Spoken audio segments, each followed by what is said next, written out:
In the country of Isotonia, no import or export of rice is allowed by government decree. However, in the election upset, Isotonia elects a new president who promised to revisit such a no-trade policy. Her first act is to assemble a team of advisors to evaluate Isotonian trade policy. She asked them to report back on two questions. First, if the government allows Isotonia to import and export rice, what will happen to the price of rice and the quantity of rice sold in the domestic rice market? Second, who will gain from free trade in rice and who will lose? And will the gains exceed the losses? The advisors quickly get busy. They first take an online international business course at Old Dominion University and begin their analysis.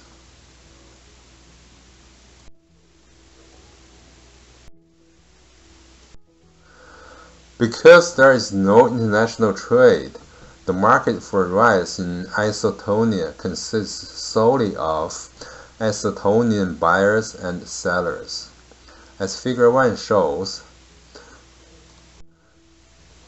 the domestic price adjusts to balance the quantity supplied by domestic sellers and the quantity demanded by domestic buyers. The figure shows the consumer and producer surplus in the equilibrium without trade. The sum of consumer and the producer surplus measures the total benefits that buyers and sellers receive from the rice market.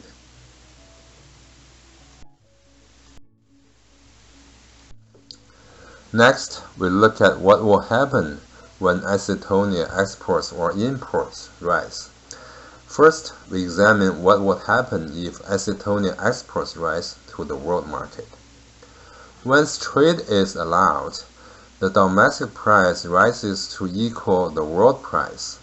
No seller of rice would accept less than the world price, and no buyer would pay more than the world price. If Isotonian rice producers can export rice to the world, it means the rice price in Isotonia must be lower than the world price. So the new equilibrium price in Isotonia moves up to equal the world price.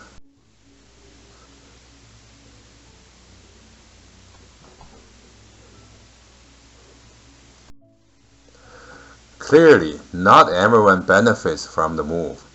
Domestic producers of rice are better off because they can now sell rice at a higher price, but domestic consumers of rice are worse off because they have to buy rice at a higher price. To measure these gains and losses, we look at the changes in consumer and producer surplus. Before trade is allowed, the price of rice adjusts to balance domestic supply and domestic demand. Consumer surplus, the area between the demand curve and the before trade price, is area A plus B. Producer surplus, the area between the supply curve and the before trade price, is area C. Total surplus before trade, the sum of consumer and the producer surplus, is area A plus B plus C. After trade is allowed, the domestic price rises to the world price. Consumer surplus is reduced to area A, the area between the demand curve and the world price. Producer surplus is increased to area B plus C plus D, the area between the supply curve and the world price. Thus, total surplus with trade is area A plus B plus C plus D. These welfare calculations show who wins and who loses from trade in the exporting country. Sellers benefit because producer surplus increases by the area B plus D. Buyers are worse off because consumer surplus decreases by the area B. Because the gains of sellers exceed the losses of buyers by the area D, total surplus in Isotonia increases. This analysis of an exporting country leads to two conclusions. First, when the country allows trade and becomes an exporter of a good, domestic producers of the good are better off, and domestic consumers of the good are worse off. Second, trade raises the economic well-being of a nation in the sense that the gains of the winners exceed the losses of the losers. Next, let's examine the gains and losses of an importing country. If the price of rice in Isotonia before trade is above the world price, then if trade is allowed, cheaper rice will enter Isotonia, and the price of rice in Isotonia will fall to the world price.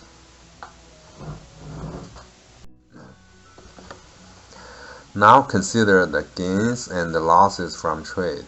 Once again, not everyone benefits. When trade forces the domestic price to fall, domestic consumers are better off. They can now buy rice at a lower price. And domestic producers are worse off. They now have to sell rice at a lower price.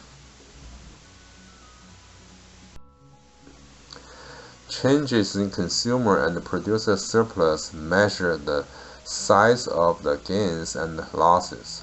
Before trade, consumer surplus is area A.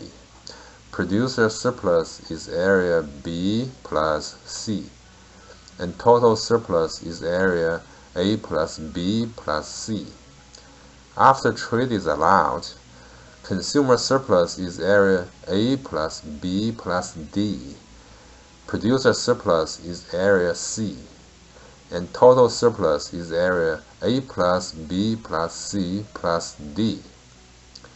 These welfare calculations show who wins and who loses from trade in the importing country.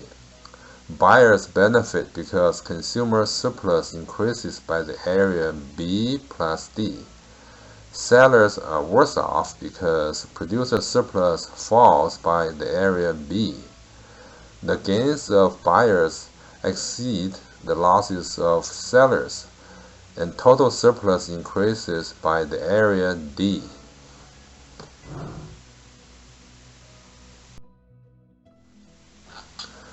This analysis of an importing country produces two conclusions parallel to those for an exporting country.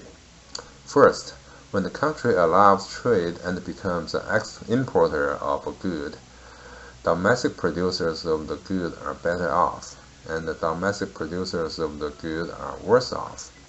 Second, trade raises the economic well-being of a nation in the sense that the gains of the winners exceed the losses of the losers. Having completed our analysis of trade, we can better understand the theory of comparative advantage we just learned in this module. Trade can make everyone better off. If Isotonia opens up its rice market to international trade, that change will create winners and losers, regardless of whether Isotonia ends up exporting or importing rice. In either case, however, the gains of the winners exceed the losses of the losers, so the winners could compensate the losers and still be better off.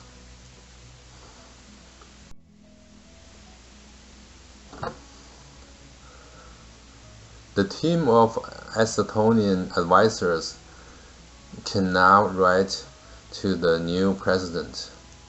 Dear Madam President, You asked us two questions about opening up trade. After much hard work and taking a course on international business at Old Dominion University, we have the answers. Question: if the government allows Isotonia to import and export rice, what will happen to the price of rice and the quantity of rice sold in the domestic rice market? Answer: once trade is allowed, the Isotonian price of rice will be driven to equal the price prevailing around the world. If the world price is now higher than the Isotonia price, our price will rise. The higher price will reduce the amount of rice Isotonians consume and raise the amount of rice that Isotonians produce. Isotonia will, therefore, become a rice exporter. This occurs because, in this case, Isotonia has a comparative advantage in producing rice. Conversely, if the world price is now lower than the Isotonia price, our price will fall. The lower price will raise the amount of rice that Isotonians consume and lower the amount of rice that Isotonians produce. Isotonia will, therefore, become a rice importer. This occurs because, in this case, other countries have a comparative advantage in producing rice.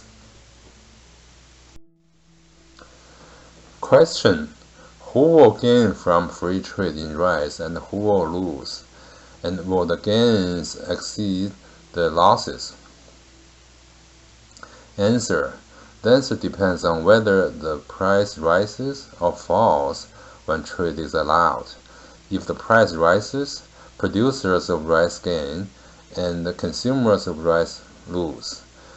If the price falls, consumers gain and producers lose. In both cases, the gains are larger than the losses. Thus, free trade raises the total welfare of Isotonia. We hope you'll find these answers helpful when you decide on your new policy. Yours faithful servants, the Presidential Advisory Team.